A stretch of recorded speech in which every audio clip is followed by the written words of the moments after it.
Hi, I'm Alina. They cornered my daughter at a farmer's market. 6 church women, accusing her of being a bad Christian for not loving her dead father's affair babies. They were sent by my ex-mother-in-law, who'd already tried to take my kids and move into our home. But she forgot one thing. I still had all the receipts. And I used them in the most poetic place possible. Her church.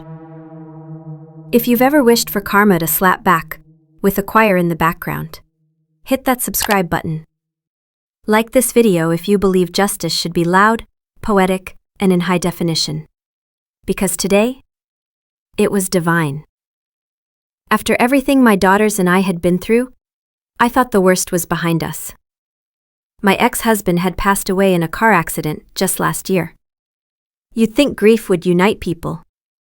But instead, it became fuel for a war.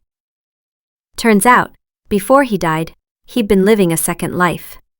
He cheated on me with another woman, fathered twin boys with her, and both of them, him and his mistress, died in that same accident, leaving behind not just secrets and shock, but 2 orphaned baby boys.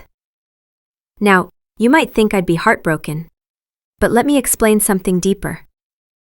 It was my daughters who discovered the affair. They saw the texts, the pictures. They heard the lies in real time. They were the ones who came to me, shaking, scared, confused. It wasn't just betrayal, it was trauma. And the fallout? Nuclear. Instead of acknowledging the pain my daughters were in, my ex-in-laws chose to double down. They tried to force custody away from me. They wanted my daughters, and they wanted to move into my home. Let that sink in. They wanted to live in my house, with the kids their son abandoned emotionally. One of those battles is still in court. The other? A hell no. Fast forward to last weekend. It was my youngest daughter's birthday. Her real party was planned for later in the month, but I wanted her to have something special now. So I took both my girls to our local weekend farmers market. It's one of those beautiful places. Fresh produce, flowers, handmade chocolates, and jam from sweet old farmers. I gave my daughter a budget and told her, "Go nuts, birthday girl." She giggled, ran off with her sister. And for a moment, it felt like normal life again. But an hour passed and my phone rang. It was her, crying, breathless, terrified. "Mom, these old ladies, they won't let me go. They're saying I'm evil for not loving my baby brothers." My stomach dropped. I saw red. My oldest and I sprinted, and there they were, 6 older women, all dressed like they were headed to Bible study, surrounding my daughter like a pack of judgmental wolves. They were calling her unchristian, accusing her of being a bad sister, telling her she was disrespecting her grandparents. Let me say this again. My daughter is a minor, and she was cornered and verbally harassed in public by grown women. I pushed through them, physically placing myself between my daughter and their hate. I looked each of them in the eye. Some I even recognized, from the church I used to attend when I was married. I told my eldest to take her sister, pay for whatever she grabbed, and go straight to the car. And then, I let those church ladies have it.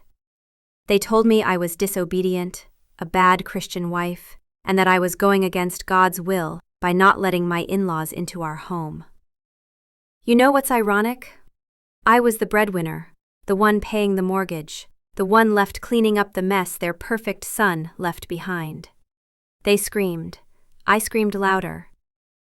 Eventually, security was called and we were all asked to leave. As I walked to the car, I saw them trailing me, like vultures who couldn't believe their prey had fought back. I held it together for my girls. I made sure they were okay. But that night, I broke. I was shaking, crying, and then I got mad. So I reached out to a friend, someone still in the church I left years ago. He was one of the good ones. When I told him what happened, he was furious. And then, he told me something that made my blood boil. Apparently, my ex-mother-in-law had been on a smear campaign. She posted a long, dramatic sob story in the church's Facebook group. She claimed I was cruel, that I took the money from the life insurance and left her penniless, that I refused to care for my ex's miracle babies. Oh, and the best part? She told everyone that the affair partner wasn't really an affair partner at all. She claimed the other woman was our surrogate, that I had refused the children once I found out they were boys. Let me repeat that. She told a church that I abandoned my own surrogate children because they were male. Now, this church has issues. They're regressive in a lot of ways. But if there's one thing they're strict about, it's cheating. Adultery is an unforgivable sin in their eyes. So how did she get around that? Simple. She rewrote history. She rewrote me.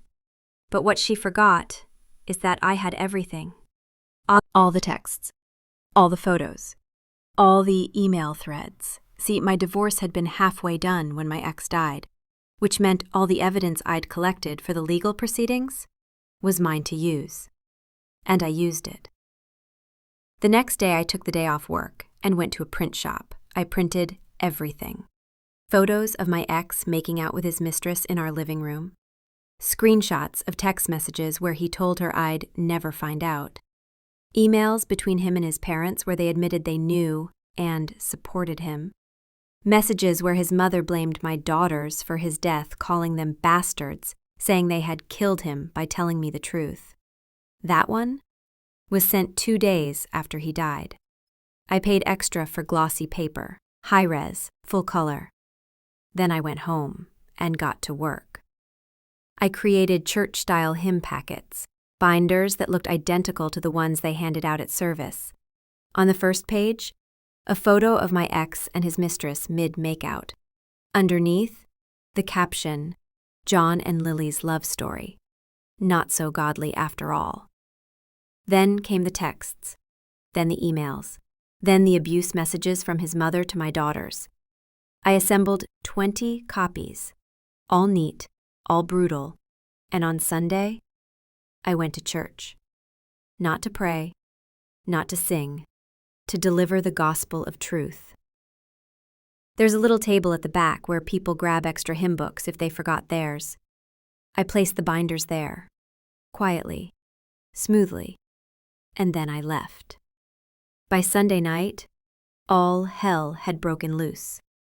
The church Facebook group exploded. People were furious, not just about the cheating, but about the way my daughters were treated. My ex's name was dragged through holy mud. My ex-mother-in-law? Even worse. She got dozens of messages calling her a liar, a manipulator, and worse. Even the pastor had to step in to calm people down and keep it PG-13. Here's the part that made me laugh. Some people still blamed me for the divorce.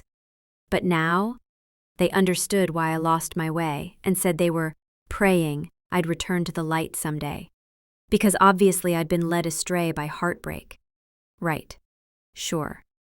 But I did get 2 handwritten letters in the mail, apologizing to my daughters for what happened at the market. One of them even invited me back to church for support. As for my ex-in-laws, they left the church, shamed, disgraced. And my ex-mother-in-law? She made a public post about how no one respects the elderly anymore, how she feels so alone, and how she wishes her great son was still alive, as if he would have taken care of her. With what money? I was the one supporting the family, while he played happy home with his side piece. You want to know the final irony? His will? He secretly left his parents as the beneficiaries. Lied to me. Told me it was for our daughters. He left nothing for the girls. But my own will? My assets? My life insurance? All of it goes to my daughters. Because that's what a real parent does. There's something deeply poetic about watching lies unravel in a place built on so-called truth. My ex-mother-in-law weaponized religion, weaponized grief, and tried to manipulate an entire community. But truth? Truth has a way of preaching louder than any sermon. And this time, the church choir was singing my song. Revenge doesn't always have to be loud. Sometimes, it just needs to be printed in color and placed on the right table. Justice doesn't knock. It shows up on Sunday in a binder. If this story hit you in the soul, drop a like. It helps way more than you know.